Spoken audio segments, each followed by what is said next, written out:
Shalom, kembali kita mempelajari kebenaran firman Tuhan yang terambil dari Yohanes 2 ayat 1 sampai 11. Yohanes 2 ayat 1 sampai 11.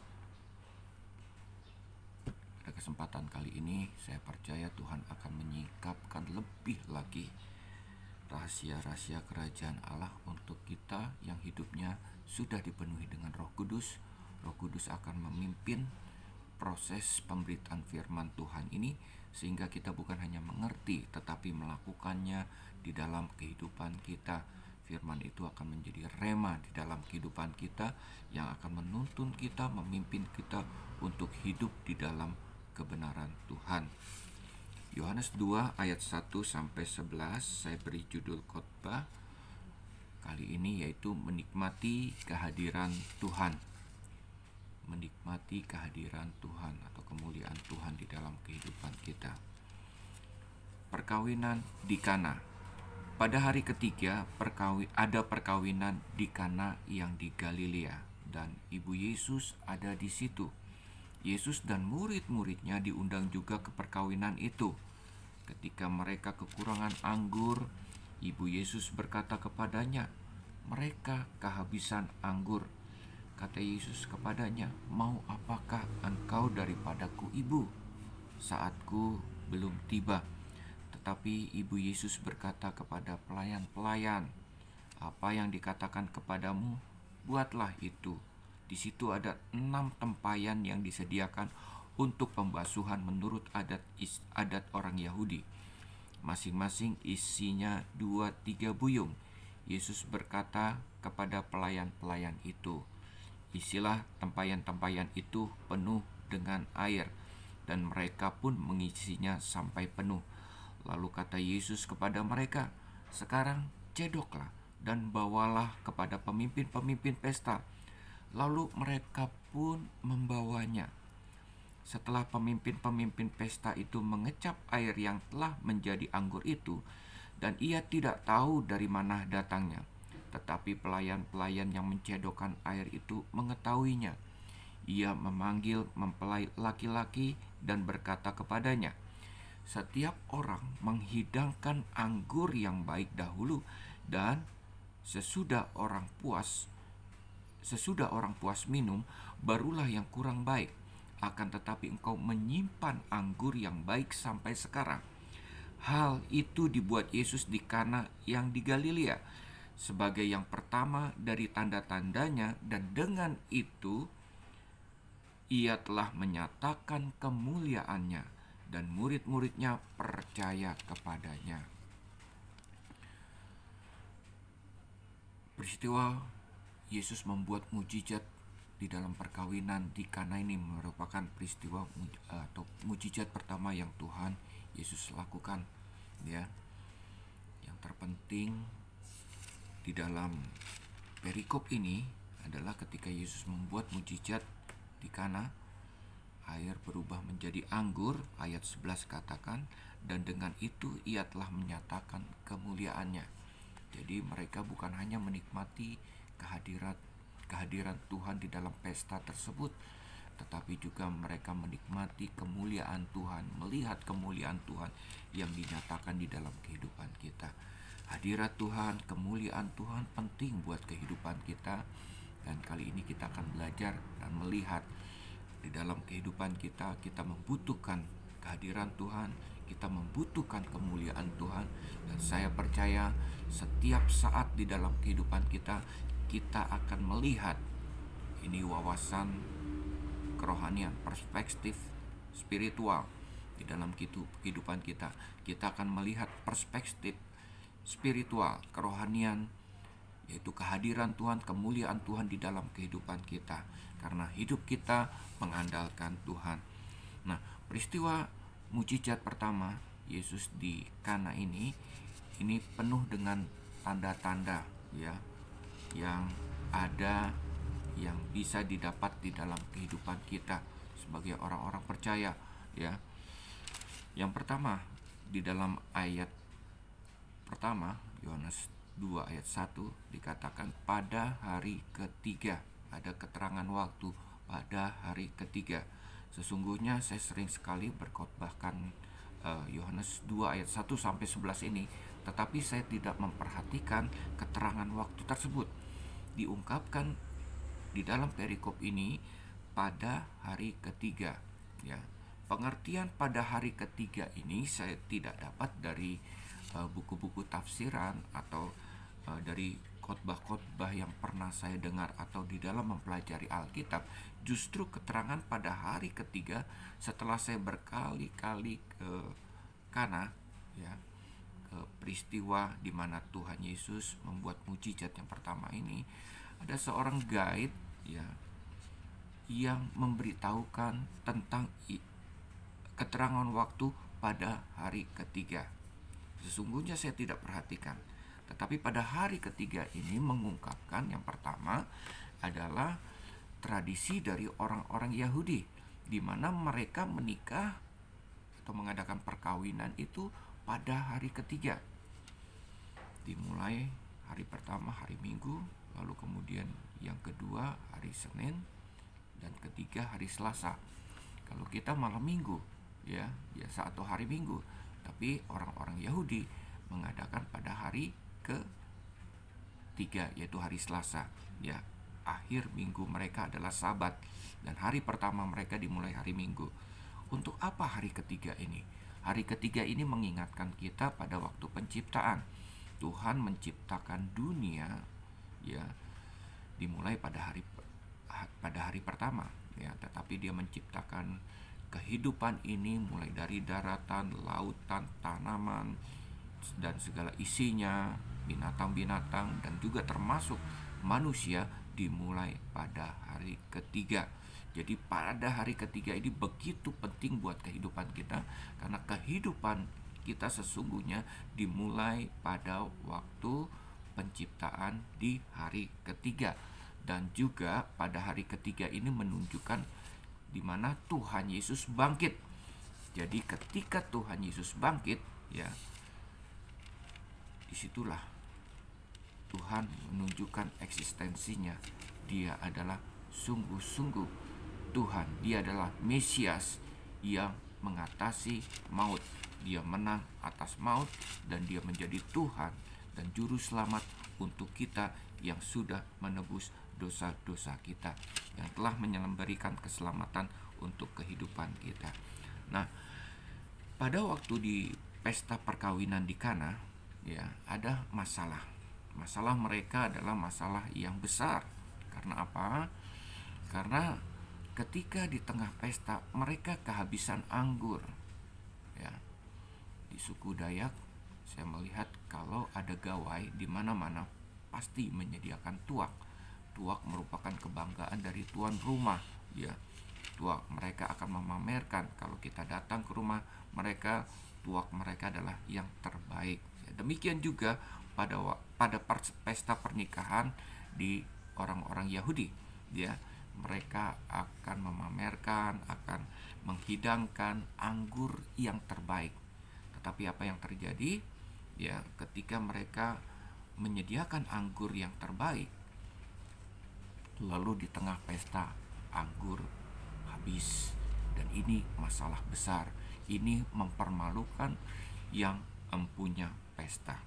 Nah, pada waktu ada masalah itu, ya, mereka mengundang Tuhan, mengundang Ibu Tuhan, Ibu Yesus, Maria, ya, dan murid-muridnya, murid-murid Tuhan Yesus. Dan pada waktu itu Ibu Yesus spontan berkata kepada Yesus, ya, satu perkataan, satu permintaan. Dikatakan mereka kehabisan anggur. Maria memberitahukan permasalahan ini kepada Tuhan Yesus. Lalu Yesus memberikan satu jawaban yang sulit dimengerti. Dikatakan, mau apakah engkau daripadaku, Ibu? Dari terjemahan yang lain, mau apakah daripadaku, perempuan? Ibu Yesus dikatakan perempuan, ya. Satu istilah yang kurang hormat untuk seorang anak mengungkapkan ini kepada seorang ibunya. Dan dikatakan saatku belum tiba. Ya, kapan tibanya? Tetapi Maria tidak mempersoalkan apa yang diungkapkan oleh Tuhan Yesus. Ya, sekalipun Tuhan Yesus sedikit kelihatannya kurang ajar. Mau apakah daripadaku, engkau perempuan? Ya, saatnya sudah tiba. Tapi Maria tidak permasalahkan ungkapan atau jawaban yang diberikan Yesus kepadanya. Ya, dengan satu istilah-istiwa yang sudah barang tentu, dan saya percaya Maria tidak mengerti ya apa yang diungkapkan oleh Tuhan Yesus. Saatku belum tiba, mau apakah daripadaku, hai perempuan? Ya. Tetapi tuh ibu Yesus atau Maria ini tidak mempermasalahkan perkataan Tuhan Yesus. Saya teringat dengan Mazmur 37 ayat 5. Serahkan hidupmu pada Tuhan dan percayalah Tuhan akan bertindak. Demikian juga dengan Maria, dikatakan apa yang dikatakan kepadamu, buatlah itu. Dia berkata kepada pelayan-pelayan. Jadi serahkan seluruh persoalanmu dan percayalah Tuhan akan bertindak. Maria begitu percaya. Kenapa? Karena yang dilahirkan olehnya itu yaitu Yesus. Dia bukan hanya seorang anak yang hasil dari kandungannya, yang dilahirkannya, tetapi Maria begitu percaya Yesus itu adalah Tuhan. Ya, dia tidak permasalahkan anaknya kurang ajar terhadap dia, anaknya berkata-kata dengan yang dia tidak mengerti. Ya, dia tidak permasalahkan itu, tetapi yang dia percaya bahwa adalah Yesus adalah Tuhan yang sanggup untuk melakukan apa saja. Dia percaya dan dia taat dengan apa yang dikatakan oleh Tuhan Yesus saat itu. Ya, apa yang dikatakan kepadamu, buatlah itu. Ini hal yang pertama untuk kita menikmati kehadiran Tuhan di dalam kehidupan kita, menikmati kemuliaan Tuhan, perkara-perkara besar, perbuatan-perbuatan ajaib di dalam kehidupan kita. Percaya saja dan taat apa yang Tuhan lakukan di dalam kehidupan kita. Jangan permasalahkan terminologi, perkataan-perkataan Tuhan yang sulit dimengerti oleh logika kita. Percaya saja. Ya, pada waktu itu pelayan-pelayan begitu taat melakukan permintaan daripada Maria. Ya, Yesus berkata kepada pelayan-pelayan, dan Maria katakan, lakukan saja. Isilah tempayan-tempayan itu penuh dengan air, dan mereka pun mengisi sampai penuh. Lalu kata Yesus kepadanya, sekarang cedoklah, bawalah kepada pemimpin pesta. Isilah tempayan itu dengan air, kemudian cedoklah, lalu bawalah ke pemimpin pesta. Kalau saya jadi pelayan saat itu, buat apa saya membawa ke pemimpin pesta? Yang saya tuangkan air, dan ketika saya bawa ke pemimpin pesta, sudah barang tentu itu adalah air. Tapi karena seperti Maria, mereka percaya dan mereka taat, dan terjadilah mujizat saat itu. Air berubah menjadi anggur yang berkualitas, yang berlimpah. Ya. Saya teringat dengan 10 orang kusta bertemu dengan Tuhan Yesus. Yesus katakan, pergilah ke imam-imam untuk menunjukkan bahwa dia sembuh. Pada waktu mereka pergi ke imam, mulai melangkah, mereka belum sembuh. Ya, ini sama juga ketika saya disuruh bawa babi lalu ke FPI atau ke MUI, sudah barang tentu ya, ketika saya bawa babi itu untuk menyatakan ini halal atau haram, ya sudah barang tentu saya akan dilempar batu oleh FPI, oleh MUI, karena sudah barang tentu itu adalah haram babi tersebut. Demikian juga pada waktu mereka ke imam, ya sudah barang tentu mereka belum sembuh, tetapi di tengah jalan mereka sembuh. Ketika mereka mencedok, pelayan-pelayan itu mencedokkan air dan membawa itu ke pemimpin pesta, di tengah perjalanan itu air berubah menjadi anggur. Ya, anggur yang melimpah. Anggur yang melimpah ini menunjukkan zaman Tuhan Yesus akan ada anggur yang melimpah. Mujizat besar, perkara besar untuk mereka yang percaya dan taat kepada Tuhan Yesus. Itu yang kedua. Yang ketiga, Bapak Ibu, ya, di dalam peristiwa ini kita melihat bahwa kehadiran Tuhan Yesus itu mengubah permasalahan menjadi perkara-perkara besar, perkara-perkara ajaib, ya, yang menyebabkan Yesus dimuliakan. Bapak Ibu, ya, kehadiran Tuhan Yesus itu penting dalam kehidupan kita, baik dalam perkara besar maupun perkara kecil di dalam kehidupan kita. Ketika Tuhan Yesus sedang mengajar orang banyak, 5.000 orang, belum lagi perempuan dan anak-anak. Mereka kelaparan di tengah padang gurun. Murid-murid kehabisan akal untuk mengadakan makanan. Ya, akhirnya mereka datang kepada Tuhan Yesus. Tuhan Yesus meminta kepada mereka, ada apa? Apa yang mereka miliki? Salah seorang anak membawa 5 roti dan 2 ikan. Ya, mereka kumpulkan, pada akhirnya ada 5 roti dan 2 ikan. Dari 5 roti 2 ikan itu Tuhan buat perkara ajaib. 5.000 orang pada waktu itu makan dengan kenyang, belum lagi perempuan dan anak-anak. Lalu kemudian, ya, mereka mendapatkan sisanya 12 bakul. Demikian juga di dalam setiap perkara kehidupan kita. Dalam bencana COVID-19 katanya akan ada kelaparan dan lain sebagainya yang menakutkan. Saya percaya ketika di awal kehidupan kita sudah mengundang Tuhan Yesus Kristus, jangan takut. Dia akan membuat perkara ajaib, dan Tuhan hadir dalam kehidupan kita. Dia akan menyatakan kemuliaannya di dalam kehidupan kita. Itu yang ketiga. Yang keempat, Bapak Ibu, ayat 10. Ini reaksi orang-orang ketika melihat adanya mujizat, air berubah menjadi anggur yang berkualitas, dan berkata kepadanya, setiap orang yang menghidangkan anggur yang baik dahulu dan sesudah orang puas minum, barulah yang kurang baik. Akan tetapi engkau menyimpan anggur yang baik sampai sekarang.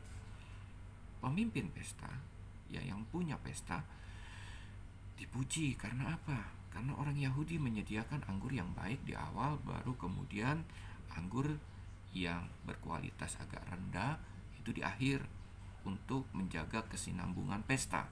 Tetapi apa yang terjadi? Mereka melihat dari awal kedatangan mereka, anggur yang terbaik disediakan. Sampai pesta berakhir, anggur yang terbaik juga ada. Wow, mereka begitu kagum. Ya, mengapa menyimpan anggur yang terbaik sampai akhir? Kuncinya adalah mengundang Tuhan Yesus di dalam kehidupan kita. Dari awal kita menjadi orang-orang percaya, kita akan melihat perkara-perkara ajaib, kemuliaan Tuhan, mujizat Tuhan, penyertaan Tuhan selalu ada dalam kehidupan kita. Anggur yang terbaik Tuhan sediakan kepada kita, kepada mereka yang percaya dan taat kepada Tuhan. Sudahkah hari-hari kita, awal kehidupan kita, pagi hari, mengundang Tuhan Yesus hadir dalam kehidupan kita? Pernikahan kita, awal pernikahan kita mengundang Tuhan Yesus dalam kehidupan kita. Ketika kita memulai satu keluarga, ada anak, lalu kemudian kita mengundang Tuhan Yesus untuk anak kita. Ketika kita memasuki satu rumah, sudahkah kita mengundang Tuhan Yesus hadir di dalam rumah tersebut, yang akan memberikan perkara-perkara ajaib di dalam kehidupan kita? Dan reaksi dari orang-orang di dalam ayat 10 ini mengisyaratkan. Ini pertanyaan, mengapa menunggu sampai segala sesuatu tidak berfungsi, ada masalah, baru mengundang Tuhan Yesus? Ya. Kenapa ketika ada deadlock, ada masalah besar, baru kita menghadirkan Tuhan Yesus untuk mendapatkan perkara ajaib, untuk mendapatkan penyelesaian dari permasalahan tersebut. Dan kita melihat kemuliaan Tuhan. Kenapa tidak sejak awal kita menghadirkan Tuhan Yesus di dalam kehidupan kita? Karena kita tidak percaya, karena kita tidak taat. Tidak percaya bahwa Tuhan itu sungguh-sungguh ada di dalam kehidupan kita. Tidak percaya bahwa Tuhan itu sungguh-sungguh menyertai kehidupan kita. Dia tidak pernah membiarkan kita, dia tidak pernah meninggalkan kita. Dia selalu ada di dalam kehidupan kita. Bapak Ibu, ketika kita mengundang Tuhan Yesus Kristus masuk di dalam kehidupan kita, jangan menunggu ada deadlock, ada masalah besar di dalam kehidupan kita, baru Tuhan akan menunjukkan kemuliaannya di dalam kehidupan kita.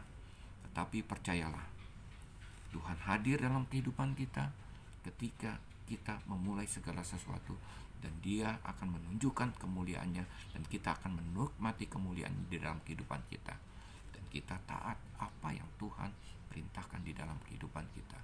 Tuhan memberkati. Shalom.